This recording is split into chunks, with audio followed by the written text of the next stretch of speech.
Opa, bora falar de Spider-Noir? Então, recentemente lançou Spider-Noir no Prime Video, interpretado por nada mais nada menos por Nicolas Cage. E assim, a série tá uma delícia porque ela pega elementos que você consegue ver em preto e branco e na resolução normal, que seria colorido. Isso é um diferencial das séries hoje em dia porque é o seguinte, tem muitas pessoas que eu conheço que só conseguem ver colorido, mas para quem é fã de verdade sabe que o Spider-Noir nas HQ se passa em preto e branco, é muito bom pro fanservice e para atingir um público-alvo também que não se adapta a certos tipos de iluminação cinematográfica. Ele lançou no Prime Video recentemente, tem 8 episódios.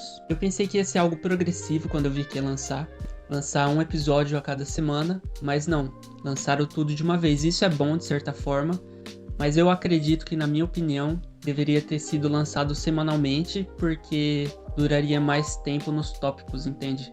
Por exemplo, se uma série lança todos os episódios de uma vez, ela pode ficar falada ou nos trends tópicos do Twitter por umas 4 ou 5 semanas. Então, se a série tem 8 episódios e lançasse um por semana, por mais que tivesse um final mais ou menos, o gancho iria dar mais ou menos de 8 semanas para mais, entende?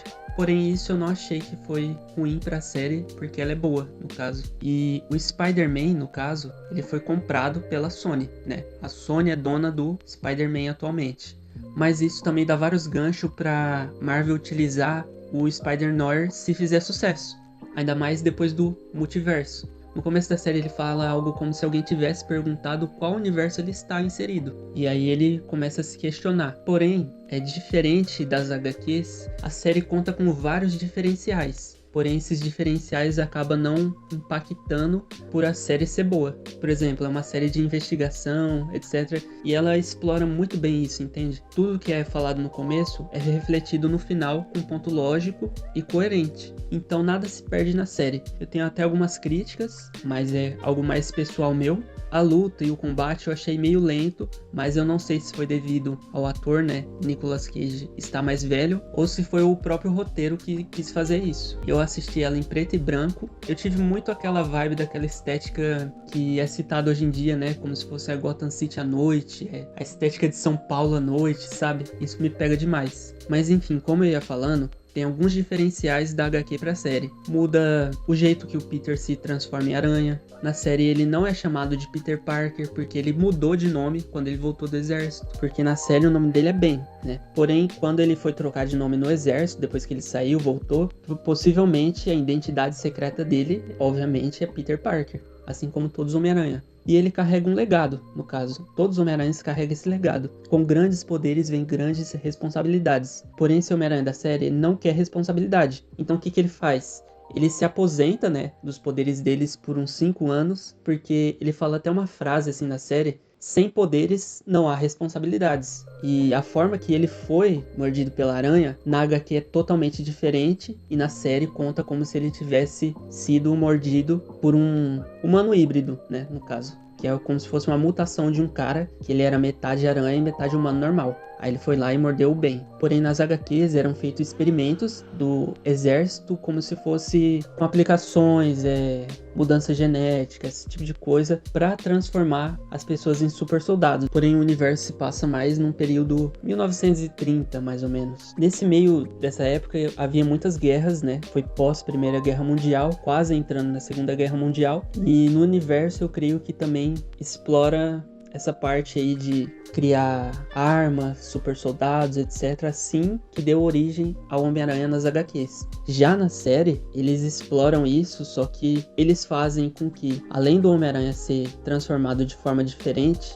ele tenha a capacidade do seu corpo e os sentidos dele de forma mais como um inseto-aranha mesmo. Então, é como se ele fosse uma aranha se adaptando a ser humano. Então, isso é demonstrado através de tics, né, que ele tinha como aranha. A forma com que ele aprendeu a conversar novamente com as pessoas, etc. Parte disso, tanto é que ele assistia muito filme do Pernalonga, ele acabou adaptando alguns trejeitos do personagem. Então, a série também conta com um tipo de humor, mas não é aquele humor que sai toda hora e também é fora de contexto. É algo totalmente plausível. Minha nota, tipo assim, de 0 a 10 para essa série seria uns 8. Eu diria que é como se fosse a série do Gotham da Netflix, só que fosse boa. E se ao mesmo tempo eles pegarem e não estender essa série, igual eles fazem com várias séries e acaba que eles esticam tanto que não sabem colocar um final bom, por exemplo, já aconteceu com Stranger Things, já aconteceu com The Boys.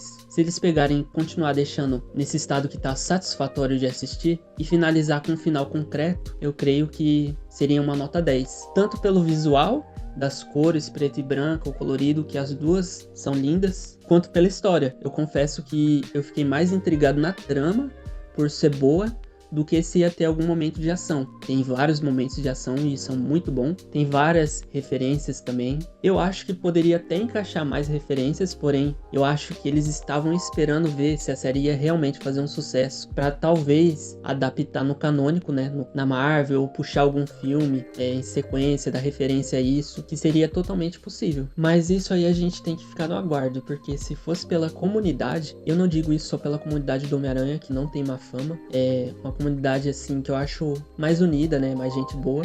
Os fãs, quando sai um episódio ou sai alguma coisa do tipo, eles mesmos criam bastante teoria, eles criam bastante coisas atreladas à história, que é possível até a própria produtora pegar algumas ideias. E eu acho muito legal esse carinho dos fãs. E como é falado sobre isso, né, tantos memes que surgem, as ideias sobre o multiversos, etc. Mas isso a gente tem que aguardar e esperar. Eu tô muito ansioso para que saia uma nova temporada e mais ansioso ainda para que saia algum fanservice ou algo totalmente canônico inserido na Marvel mesmo, sabe? Pro multiverso, né? E é isso, eu vou finalizando por aqui. E eu acabei de criar outro canal e eu vou tentar seguir adiante com esse. Eu não direi que eu vou postar mais vídeos, etc, porque eu estou fazendo algo mais por hobby, tanto é que eu estou trabalhando por fora, então vai ser assuntos que eu vou mais trazer porque eu gosto mesmo, ou porque eu tenho vontade de fazer. Então não espere muita coisa, mas eu acho que talvez eu consiga criar uma comunidade que seja legal ou que tenha alguns gostos parecidos, semelhantes com o meu.